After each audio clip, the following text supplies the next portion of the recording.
Hello student, welcome in our YouTube channel V Commercian. आज की class में हम लास्ट टॉपिक को ही कंटिन्यू करेंगे। लास्ट क्लास में हमने ऑर्गेनाइजेशन स्ट्रक्चर ये टर्म पढ़ा था, राइट। इसका मीनिंग और इसके वेरियस टाइप्स के बारे में पढ़ा था। तो कोई मुझे बताएगा कितने टाइप्स होते हैं ऑर्गेनाइजेशनल स्ट्रक्चर के? लास्ट की क्लास में मैं एक्सप्लेन कर चुकी हूँ। सो कितने टाइप होते हैं? बेसिकली 4 टाइप्स होते हैं। वन बाय वन करके नेम्स देखते हैं कौन कौन से हैं। तो फर्स्ट जो था वो हमारा कौन सा है? Functional, right. फंक्शनल हमारा जो था वो फर्स्ट टाइप है, right. F functional. First one is functional. Second one जो आज का टॉपिक है, today's topic, divisional. Third one is line organization and fourth one is line and staff, right. Fourth one is line and staff. Basically ये 4 थे हमारे, जो कि हमने 4 टाइप्स होते हैं हमारे ऑर्गेनाइजेशनल स्ट्रक्चर की। लास्ट क्लास में मैंने आपको 4 टाइप्स के नेम बताए थे, बट ये भी बोला था कि आपके सिलेबस के अकॉर्डिंग जस्ट हमें 2 ही टाइप ऑफ ऑर्गेनाइजेशनल स्ट्रक्चर्स पढ़ना है, राइट। फर्स्ट में लास्ट क्लास में आपको बता चुकी हूँ। अगर वो आपको अच्छे से डीपली समझना है तो बच्चे लास्ट वीडियो को देखिए आप, ठीक है। आज की वीडियो में हम इसके सेकेंड टाइप को पढ़ेंगे एंड दैट इज और divisional organizational structure.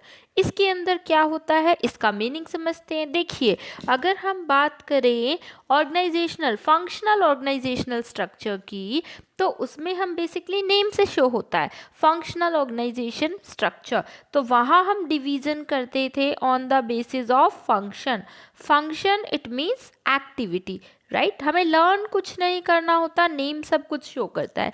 Functional organisational structure यानी वहाँ फंक्शन इट मीन्स एक्टिविटीज़ के बेस पर डिवीज़न करते थे। पूरा स्ट्रक्चर एक्टिविटीज़ के बेस पे बनता था। यहाँ क्या है? डिविजनल ऑर्गेनाइजेशनल स्ट्रक्चर, यानी यहाँ पे जो स्ट्रक्चर बनेगा किसके बेसिस पे बनेगा? डिवीज़न के बेसिस पर। और ये डिवीज़न किस बेसिस पर बनेंगी? प्रोडक्ट के बेसिस पे, समझे।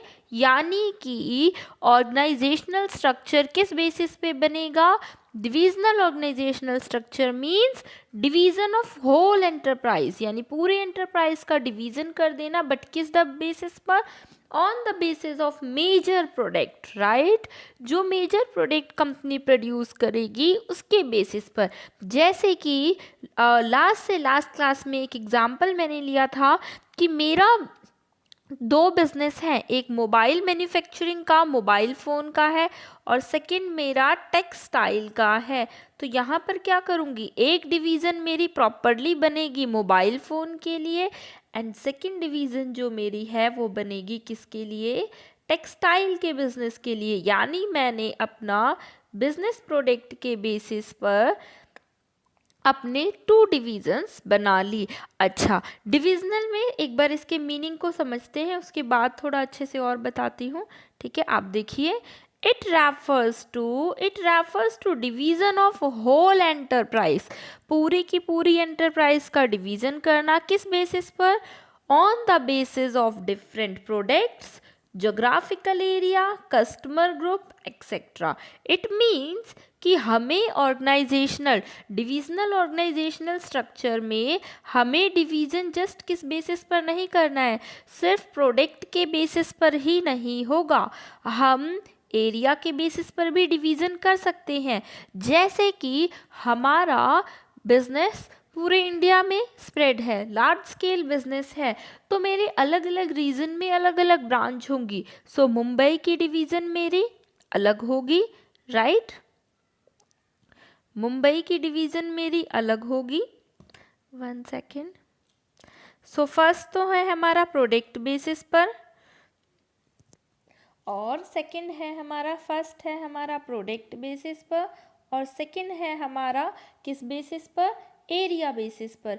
एरिया बेसिस पे अगर हम बात करें, मुंबई की अलग होगी हमारी।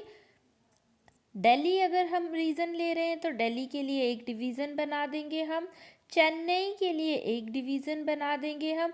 सो इस तरीके से जोग्राफिकल एरिया के बेसिस पर हम डिवीज़न कर सकते हैं। ना सिर्फ जोग्राफिकल एरिया, हम किसके बेसिस पर डिवीज़न कर सकते हैं? हम कस्टमर के बेसिस पे भी डिवीज़न कर सकते हैं। समझ में आया? प्रोडक्ट के बेसिस पर, कस्टमर के बेसिस पर, एरिया के बेसिस पर, हम किसी भी बेसिस पर अपनी पूरी की पूरी ऑर्गेनाइजेशन का जब डिवीज़न करते हैं तो उसे डिविजनल ऑर्गेनाइजेशनल स्ट्रक्चर कहेंगे। समझ आया? यानी कि यहाँ पर देखिए डिपार्टमेंट बनेंगे, लेकिन कैसे बनेंगे? हर एक डिवीज़न के लिए सेपरेट डिपार्टमेंट बनेगा। कैसे बनेगा? चलिए कंफ्यूजन को दूर करते हैं एक इमेज की हेल्प से। एक पिक्चर है, इसकी हेल्प से आपको शो करती हूँ कि कैसे हम क्या करेंगे, इसके अंदर हम कैसे स्ट्रक्चर अपना क्रिएट करेंगे इस टाइप के अंदर। ओके, सो देखिए आप जरा सा, फर्स्ट तो सबसे ऊपर टॉप पे वही हमारे आएंगे शेयर होल्डर। ठीक है, 1 सेकेंड, थोड़ा जूम कर लेते हैं इमेज को, राइट। सो ये देखिए सबसे ऊपर टॉप पर शेयर होल्डर होंगे हमारे, क्योंकि लास्ट क्लास में बताया था शेयर होल्डर नंबर में बहुत ज़्यादा होते हैं और बहुत लार्ज एरिया में स्प्रेड होते हैं। इस वजह से डे टू डे के बिजनेस को कंडक्ट नहीं कर सकते, अपने बिहाफ पर बोर्ड ऑफ डायरेक्टर को अपॉइंट करते हैं।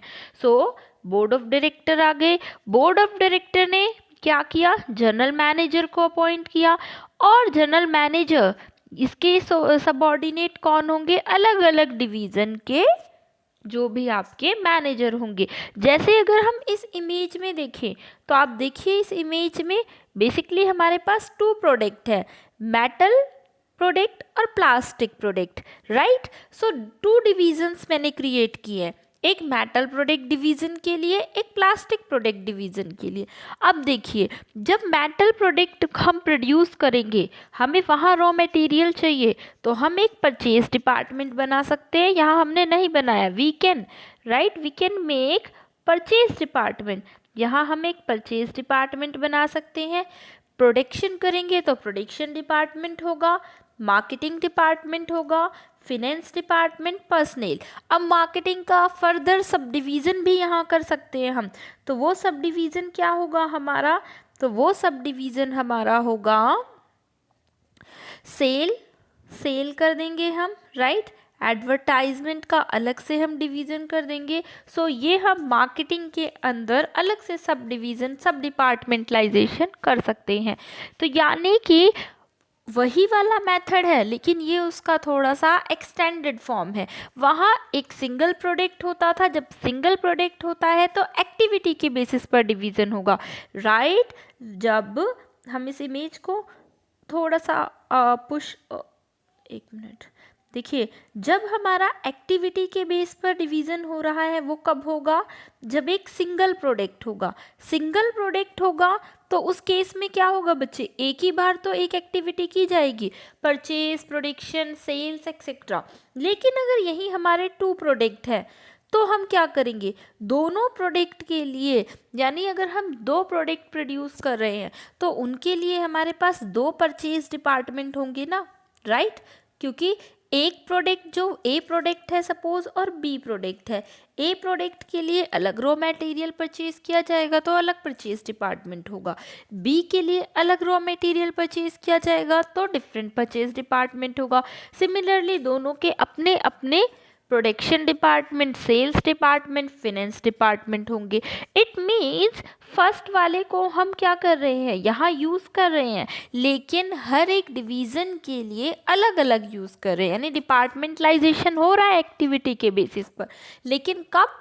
पहले प्रोडक्ट एरिया या कस्टमर के बेसिस पर, आफ्टर दैट एक्टिविटी के बेसिस पर। समझ आया? तो ये होता है आपका डिविजनल ऑर्गेनाइजेशनल स्ट्रक्चर। आप देखिए यहाँ पर मेटल के बेसिस पर, प्लास्टिक के बेसिस पर, दोनों के लिए अलग अलग प्रोडक्शन डिपार्टमेंट है, दोनों के अपने मार्केटिंग डिपार्टमेंट है, फिनेंस डिपार्टमेंट है एंड पर्सनल डिपार्टमेंट है। यानी एक्टिविटी बेसिस पर आपका डिपार्टमेंटलाइजेशन हुआ है, लेकिन उससे पहले एक फर्दर स्टेप हमने किया है, वो क्या? प्रोडक्ट के बेसिस पर या यहाँ पर एरिया के बेसिस पर या कस्टमर के बेसिस पर डिवीज़न करेंगे, आफ्टर दैट एक्टिविटी के बेसिस पर डिवीज़न होगा। आई होप आपको मीनिंग समझ आया होगा इसका, ठीक है। तो ये था basically divisional organizational structure. Basically अब देखिए यहाँ पे कुछ प्रॉब्लम्स भी होती हैं। अगर हम सपोज, हमारे माइंड में ये आना चाहिए कि कोई बात नहीं मैम, दोनों प्रोडक्ट हैं बट हमें डिवीज़न करने की क्या ज़रूरत है, राइट। हम ऐसे भी कर सकते हैं, दोनों के लिए एक साथ परचेज कर लेंगे, राइट। एक ही परचेज डिपार्टमेंट बना देते हैं, एक ही प्रोडक्शन डिपार्टमेंट बना देते हैं और दोनों के लिए एक साथ ही परचेज कर लेंगे। एक ही डिपार्टमेंट परचेज कर लेगा, एक ही डिपार्टमेंट सेलिंग का काम कर देगा। डबल डबल अलग अलग डिवीज़न क्यों बनानी है, राइट। क्वेश्चन ये आना चाहिए, इससे तो एक्स्ट्रा कॉस्ट बनेगी। तो देखिए रीज़न ये होता है कि हमारे माइंड में हमेशा ये डर रहता है कि कहीं ऐसा ना हो हम एक प्रोडक्ट के ऊपर या एक रीज़न के ऊपर ज़्यादा फोकस कर दें और दूसरे को क्या कर दें, दूसरे को इग्नोर कर दें। ऐसा नहीं होना चाहिए, राइट। क्योंकि ये चांसेस होते हैं। देखिए जब भी अगर हम खुद भी अपनी स्टडी करते हैं, आप खुद का ही एग्जाम्पल लीजिए, तो किसी दिन अकाउंट्स ज़्यादा पढ़ लेते हैं तो किसी दिन मैथ्स बहुत सारा पढ़ लेते हैं। तो होता क्या है, मोस्टली प्रॉब्लम ये फेस होती है कि देखिए ज़्यादातर स्टूडेंट्स की प्रॉब्लम होती है जिनके थियरी सब्जेक्ट अच्छे होते हैं, प्रैक्टिकल में प्रॉब्लम आ जाती है, और जो ज़्यादा प्रैक्टिकल पे ही सिर्फ फोकस करते हैं तो उनका थियरी वीक हो जाता है, राइट। तो हमें क्या करना होता है, दोनों को मैनेज करना है। यानी अगर हम दोनों को इंडिपेंडेंट कर दे, दो डिवीज़न बना दे कि इसके लिए प्रैक्टिकल के लिए भी टाइम अलग से देंगे और थियरी के लिए भी, तो क्या होगा, ओवरऑल अच्छी परसेंटेज आएगी। यही तो हमारा एम होता है, राइट, कि हमें सब चीज़ों की नॉलेज होनी चाहिए। सिमिलरली ऑर्गेनाइजेशन के केस में है, क्योंकि देखिए अगर मैं डिवीज़न नहीं कर रही हूँ तो क्या होगा, हो सकता है मैं सारा दिन अकाउंट्स ही पढ़ती रहूँगी, या मुझे इंटरेस्ट आ गया मैंने बिजनेस ही सारा दिन पढ़ती रही या मैथ्स ही पढ़ती रही, तो इससे क्या होगा, अदर सब्जेक्ट्स पीछे रह जाएंगे।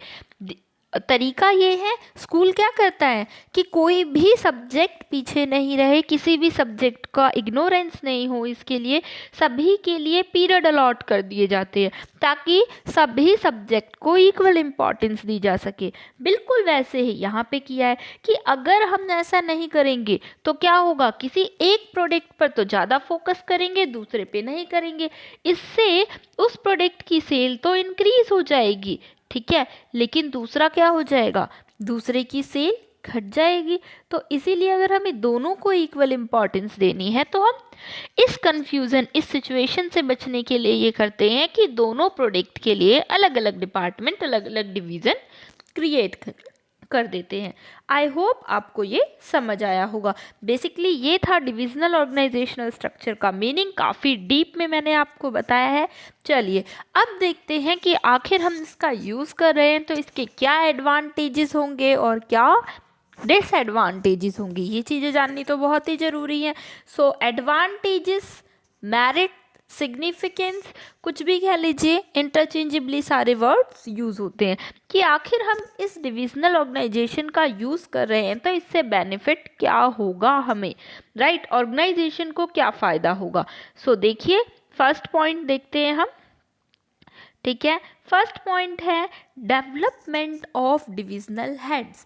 डिविजनल हेड्स का देखिए, लास्ट जो मैंने आपको टाइप कराया था फंक्शनल ऑर्गेनाइजेशन, वहाँ मैंने एक चीज़ बोली थी कि लैक ऑफ ओवरऑल डेवलपमेंट, कि क्या होता है हमारा ओवरऑल, यानी कि पॉइंट ये था आपका हर्डल, लास्ट पॉइंट था I hope, right, hurdle in complete development. Complete development नहीं हो पाता है, ये एक डिसएडवांटेज था। अब देखिए वो यहाँ पे फिनिश, क्योंकि वहाँ हम क्या कर रहे थे, एम्प्लॉय या मैनेजर एक पर्टिकुलर एरिया पे ही फोकस करता है, उसे उसी एरिया की ट्रेनिंग दी जाती है, अगेन एंड अगेन वही काम करता है, तो ओवरऑल उसका डेवलपमेंट नहीं होता। लेकिन अगर हम यहाँ पे बात करें तो जो डिविजनल हेड होते हैं उनका कंप्लीट डेवलपमेंट होता है। कैसे डेवलपमेंट होता है, तो देखिए एक बार फिर से हम इसी इमेज की तरफ चलते हैं। देखिए ये ये डिविजनल हेड है, राइट, इसको प्रोडक्शन मैनेजमेंट का जो डिपार्टमेंट का मैनेजर है, मार्केटिंग, फिनेंस, पर्सनल, ये सारे के सारे मैनेजर्स रिपोर्ट देंगे, राइट। यानी कि ये जो डिविजनल हेड है इन सभी डिपार्टमेंट के हेड को मैनेज करेगा, तो उसे इन सभी डिपार्टमेंट की नॉलेज होनी चाहिए, राइट। इन सभी के फंक्शंस को वो देखेगा, और इन सभी के फंक्शंस को अगर वो देखेगा तो उसके पास सारे के सारे फील्ड की नॉलेज होगी। और इस तरीके से ये जो डिविजनल हेड है इनका कैसा डेवलपमेंट होगा, इनका ओवरऑल या कंप्लीट डेवलपमेंट होगा। क्योंकि अगर इन्हें सेल डिपार्टमेंट के बारे में इंफॉर्मेशन ही नहीं है तो ये मैनेज कैसे करेंगे, तो इट मीन्स इन्हें हर फील्ड में एक्सपर्ट होना पड़ता है। समझ में आया। तो इस तरीके से जो आपका डिविजनल ऑर्गेनाइजेशन है उसमें क्या होता है, कंप्लीट डेवलपमेंट होता है। Second, divisional result can be access, easily हम एक्सेस कर सकते हैं। देखिए जितनी भी एक्टिविटी हर एक डिवीज़न के लिए इंडिपेंडेंट की जा रही है, 2 डिवीज़न है, मोबाइल की एंड टेक्सटाइल की, राइट। दोनों में ही इसका डिपार्टमेंट अलग है। एक हेड बना दिया है मैनेजर, सपोज मिस्टर ए है उन्हें हेड बना दिया है, यहाँ मिस्टर बी को बना दिया है। तो अब जितनी भी चीज़ें मोबाइल डिपार्टमेंट के जितने भी वर्क है वो इंडिपेंडेंटली हो रहे हैं। तो इस मोबाइल से रिलेटेड कि कितनी सेल हुई, प्रॉफिट हुआ या नहीं हुआ, लॉस हुआ, वो सारी चीज़ें हमें पता चल जाएंगी। और टेक्सटाइल की अलग हम मिस्टर बी से रिपोर्ट लेंगे, यानी दोनों इंडिपेंडेंटली अलग अलग रिपोर्ट देंगे। तो यानी हम क्या कर सकते हैं, इट मीन्स कि हम हर एक डिवीज़न का रिजल्ट एसेस कर सकते हैं इंडिविजुअली। और अगर इन केस सपोज कीजिए कि आपका टेक्सटाइल का बिजनेस अच्छा नहीं चल रहा है, तो हम क्या कर सकते हैं, इसको स्टॉप कर सकते हैं, यानी इस बिजनेस को क्लोज भी कर सकते हैं। तो एसेस इंडिविजुअली एसेस करने में हेल्पफुल होता है। अदरवाइज अगर दोनों मिक्स होंगे तो पता ही नहीं चलेगा किस प्रोडक्ट से हमें प्रॉफिट हो रहा है किससे नहीं। या सपोज 4 ब्रांच है हमारी, ठीक है, एक हमारी 4 ब्रांच है, अलग अलग रीजन में है, ठीक है। किसी एक रीजन की ब्रांच कोई एक ऐसा एरिया जहाँ सेल होती ही नहीं है, तो हम क्या कर सकते हैं, उस रीजन की ब्रांच को क्लोज कर सकते हैं। तो ये फ़ायदा होता है हमारा। और क्या फ़ायदा होता है, क्विक डिसीजन मेकिंग होती है। क्विक डिसीजन मेकिंग कैसे होती है, क्योंकि देखिए जितना भी डिसीजन है वो कौन लेगा, डिविजनल हेड लेगा।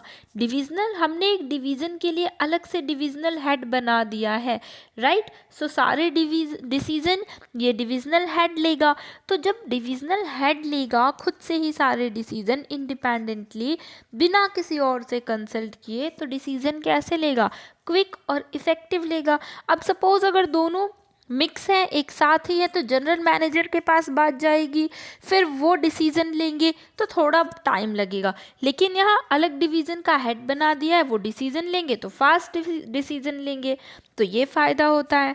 Then next advantages, easy expansion. देखिए कैसे एक्सपेंशन इजी होता है। तो एक बार अगेन इमेज पे आते हैं। देखिए अभी यहाँ पे हमारे कितने प्रोडक्ट हैं, मेटल के और प्लास्टिक का। कोई एक और प्रोडक्ट लाना है तो यहाँ एक और डिवीज़न बना देंगे, उसमें भी यही सारे डिपार्टमेंट अलग अलग बना देंगे।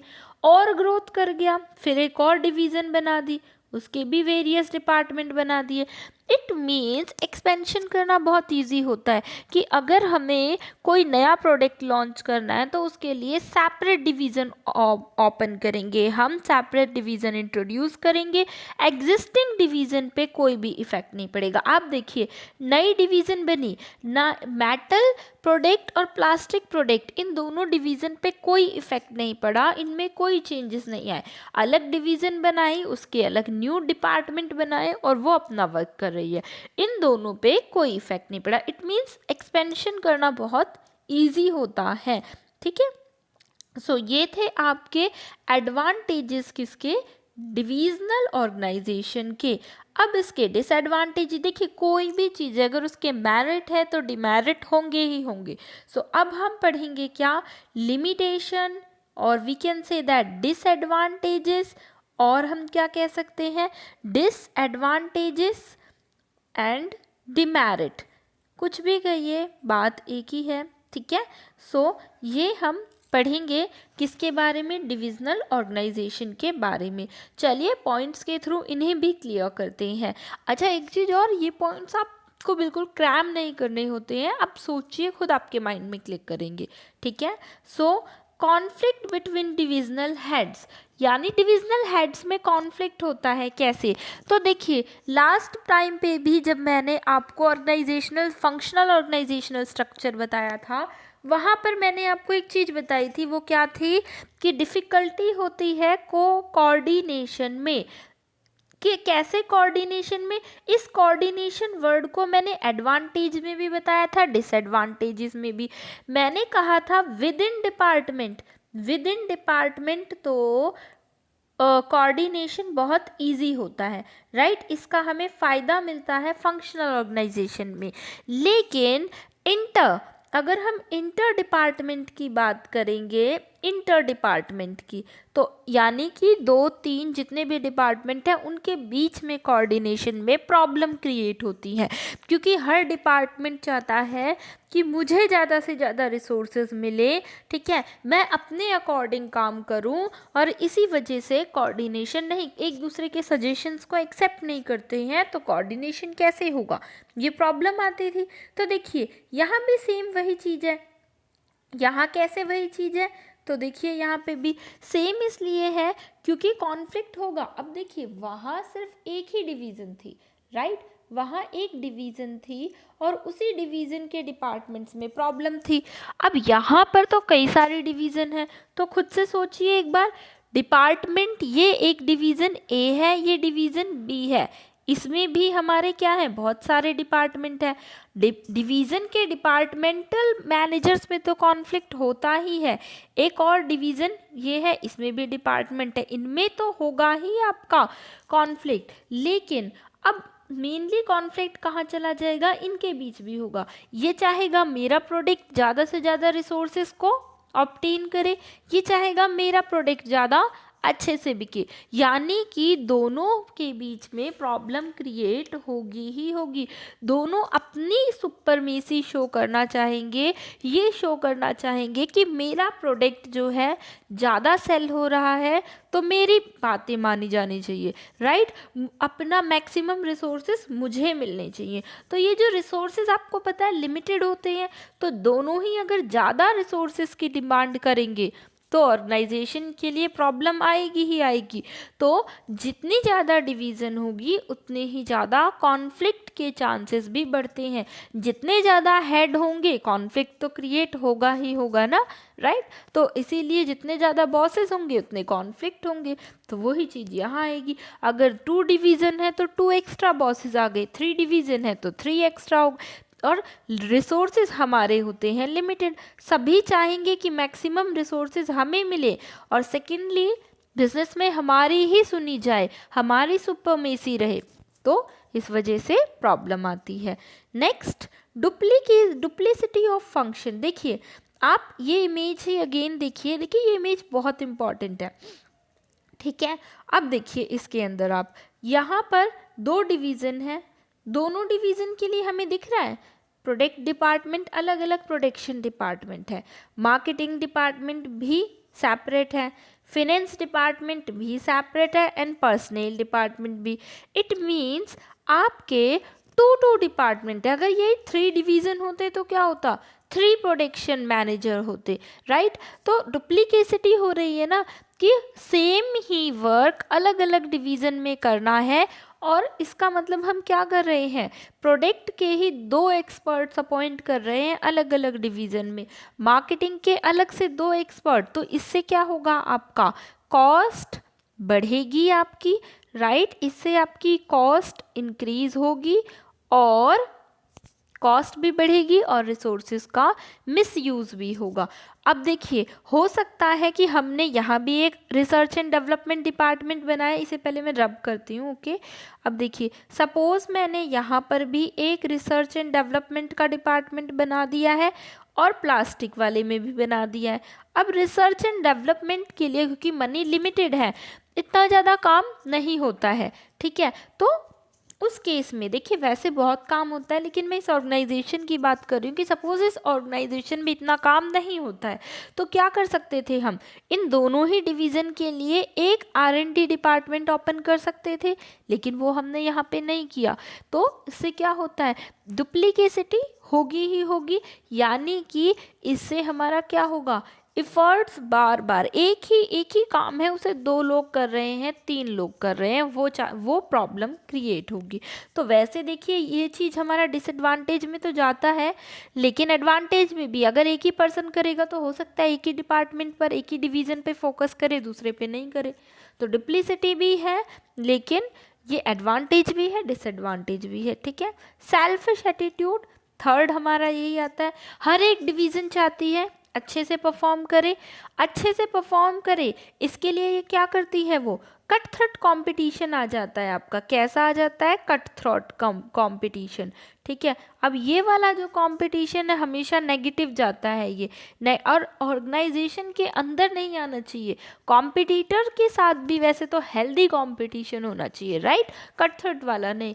तो अगर हम सेल्फिश एटीट्यूड लाएंगे, अगर हम कैसा एटीट्यूड ला रहे हैं, सेल्फिश एटीट्यूड, राइट, तो उससे प्रॉब्लम क्या होगा, प्रॉब्लम ये आएगा कि हम सिर्फ अपने इंटरेस्ट को देखेंगे। हम चाहते हैं हमारी डिवीज़न अच्छा परफॉर्म करे बस, चाहे ओवरऑल ऑर्गेनाइजेशन को लॉस ही क्यों ना हो जाए। तो वो तो प्रॉब्लम हो गया ना। अब देखिए सपोज 2 डिवीज़न है, ठीक है, एक है टेक्सटाइल की और सेकंड है आपकी किस चीज़ की, मोबाइल की। ओके, अब हमें पता है कि इस टाइम पे टेक्सटाइल की डिमांड इतनी नहीं हो रही है, लेकिन मोबाइल की डिमांड अब भी है। तो ऐसे केस में क्या है, रिसोर्सेज ज़्यादा इसे अलॉट होना चाहिए, लेकिन टेक्सटाइल डिवीज़न के हेड में सेल्फिशनेस आ गई। वो डिमांड कर रहा है मुझे भी इक्वल रिसोर्सेज चाहिए।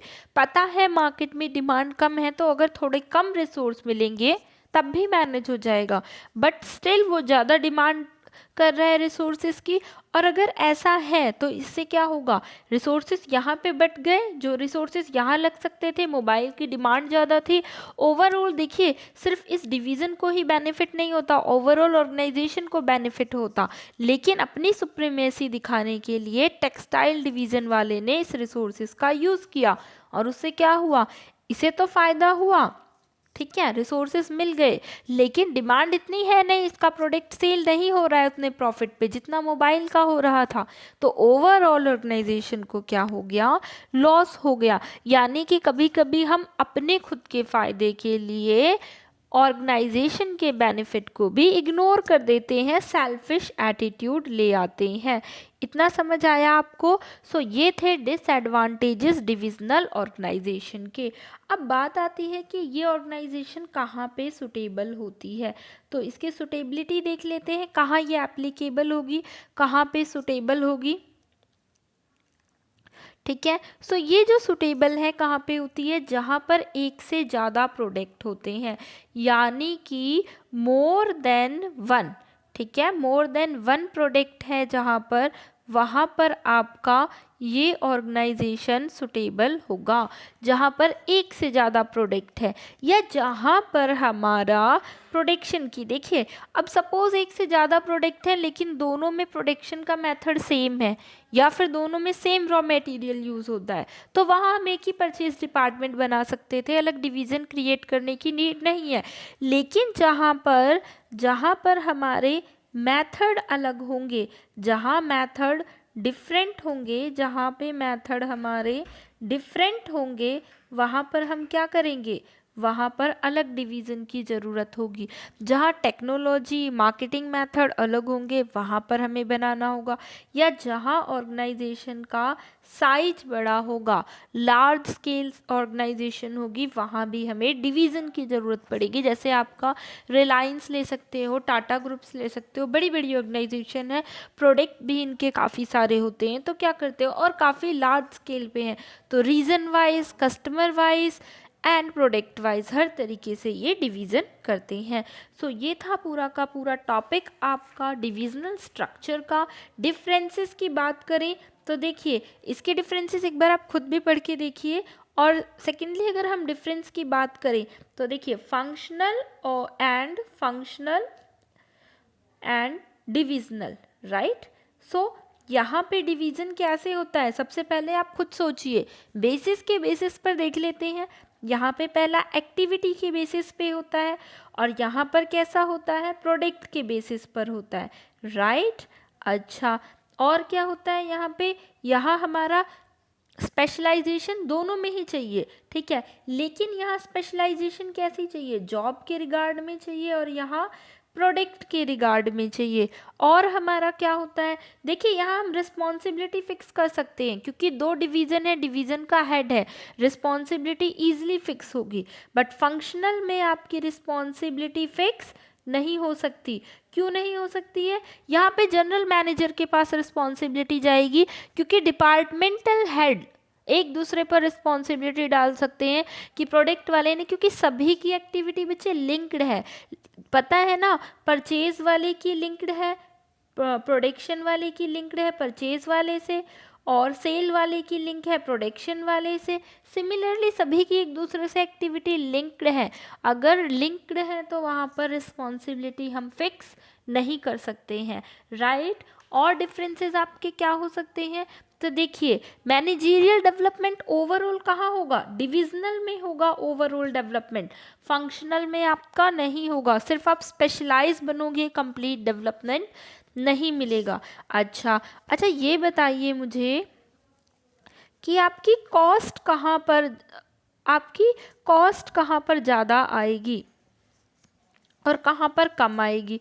तो कॉस्ट की बात करें अगर हम, ये फंक्शनल है ये डिविजनल है, तो कॉस्ट किस में ज़्यादा आएगी किस में कम आएगी, डुप्लीकेसी कहाँ हो रही है, डिविजनल वाले में बार बार अलग अलग सेम डिपार्टमेंट 2 3 4 ऐसे क्रिएट किए जा रहे हैं, तो कॉस्ट डिविजनल में ज़्यादा आएगी और फंक्शनल में कॉस्ट कम होगी। क्यों, क्योंकि एक ही प्रोडक्ट है और उसके लिए एक ही डिपार्टमेंट है, राइट, डुप्लीकेसी नहीं हो रही है हमारी, तो इसलिए ये कहाँ सुटेबल होती है, तो जहाँ पर आपका सिंगल एक प्रोडक्ट होगा, ये कहाँ सुटेबल होगा, जहाँ एक से ज़्यादा मोर देन वन प्रोडक्ट होंगे, जहाँ पे वन प्रोडक्ट होंगे वहाँ पर ये सुटेबल होगा। तो ये डिफरेंसेस थे, अगर आपको मीनिंग कॉन्सेप्ट समझ आ गया तो डिफरेंस तो आप खुद ही क्रिएट कर सकते हैं, राइट, फाइंड आउट कर लेंगे इजली।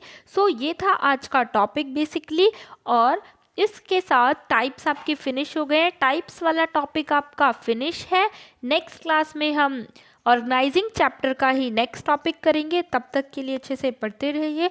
और फ्रेंड्स अगर वीडियो पसंद आई हो तो प्लीज़ लाइक कीजिए, शेयर कीजिए और चैनल को सब्सक्राइब कीजिए, साथ के साथ नोटिफिकेशन बेल को ऑन कीजिए ताकि जैसे ही मैं कोई न्यू वीडियो अपलोड करूं आपको इमीडिएटली नोटिफिकेशन मिल जाए। तब तक के लिए पढ़ते रहिए। Okay, thank you, bye.